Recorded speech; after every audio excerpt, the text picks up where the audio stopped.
All right, so I'm getting ready to do a review on Sling TV for 2020, looking forward into 2020, and so I start poking around on other review sites to see what they had to say. It's what you do, right? So I go over to CNET, and I found one of the greatest headlines of all time. And now look, I don't mean to pick on CNET because honestly they are great, but I just loved the lead under this headline here. It's our favorite budget cord cutter live TV service.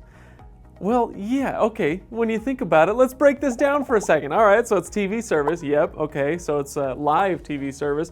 It's for cord cutters, and it's the budget option. When you put it that way, yeah, of course it's your favorite. All right, well, let's dive in anyway.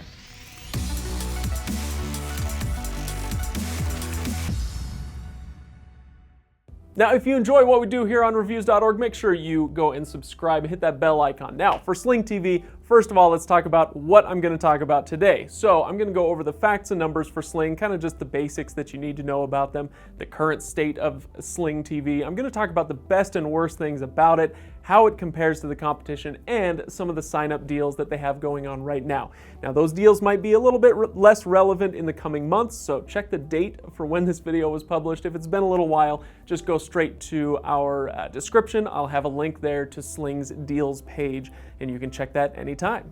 All right, so let's start with the facts on Sling TV, some of the numbers here. Now, in some ways, Sling has been kind of the stable one of the bunch if we're talking about streaming TV.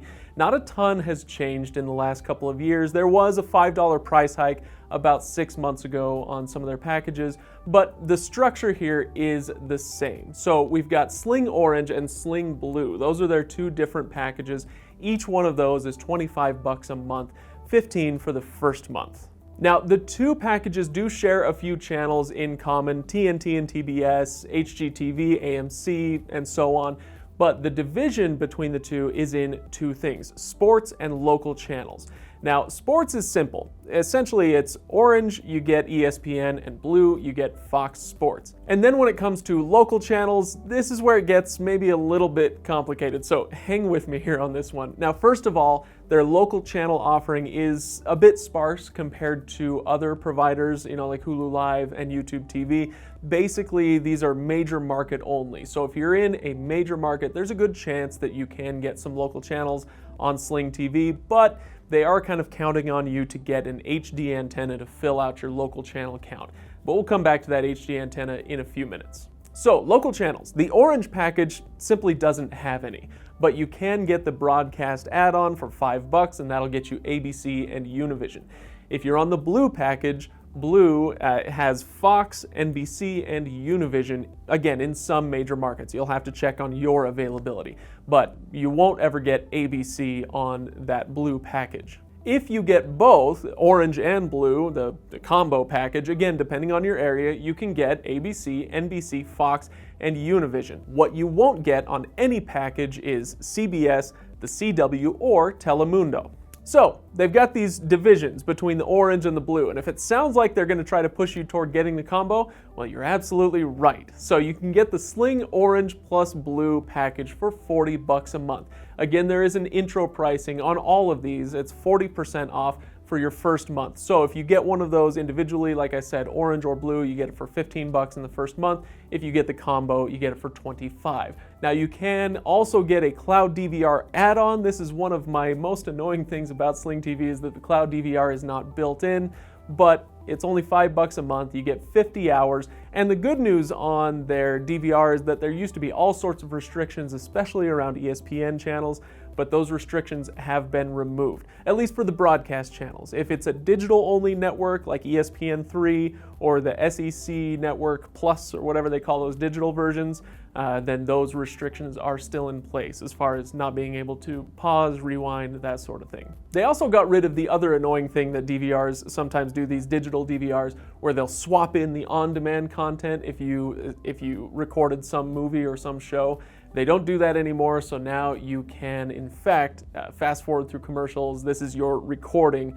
It's not some other swapped-in program. All right, so let's talk about some of the pros and cons for Sling TV. Now, there are the usual streaming pros and cons that kind of go with the territory. You don't have any contracts, and that's great, but streaming TV depends on great internet speed and a high data allowance, if you have a data cap at all.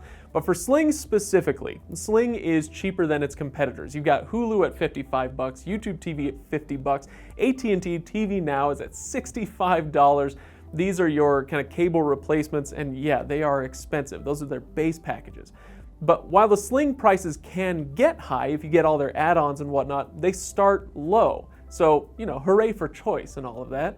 That being said, bummer about having to pay extra for the DVR, but at least it is behaving better now than it used to. So the thing that I like most about Sling TV, as I've kind of said, is the choice that you get with it. You can make it very expensive just like those other providers, but you have the option to keep things lower if you find a package that works for you that doesn't make you, spend $65, $70, $75 a month for it. Okay, so if you are going to sign up for Sling, you might as well get something out of it, right? So let's talk about the deals that they have going on. This is kind of the hardware that they offer to bring you into the fold if you want to prepay for Sling. So if you prepay for 2 months, you can get a Fire Stick. That's the Amazon Fire Stick. It's the 1080p version. Usually you can get that for around $35 anyway. You can get an HD antenna. You could probably get that for $20, so that's even cheaper. Or you can get the Air TV Mini, which normally would retail for $80. So it sounds like that's a pretty good deal. But if you prepay for 3 months, you can get the Google Nest Hub, which is again $80, and that's the one that I would push you toward. As far as I'm concerned, go for the Nest Hub. It's the best of that bunch as far as bang for your buck. The Air TV Mini is the same price. It's that $80 price tag, so you might think you're getting a better deal with the Air TV Mini, but honestly, it's not the device that I would recommend for you to stream with. So I would think you'd be better off with a Fire Stick or a Roku stick, and you can get those off of Amazon pretty darn cheap. So I will link to those devices below. If you want to get a streaming stick or if you want to get an HD antenna, I'll have links for those below. So go check that out. So bottom line here, now I was kind of poking fun at CNET earlier, but they're right. Sling TV is the best budget cord cutter live TV option out there. So if you're looking to save money and keep live TV, then Sling TV is going to be your best bet. Now, their channel counts are not the same as what you're going to get on Hulu Live or YouTube TV or Fubo, but you're also not going to have the price tag that you would pay for those other ones as well. So if you're looking to save that scratch, go with Sling. Now, let me know what your experience has been with Sling. Hit the comments below, and on your way, you know the drill. I liked it, I didn't like it, and if you really liked it, hit that subscribe button. We're here every week with videos much like this one, so stay tuned. We'll be back.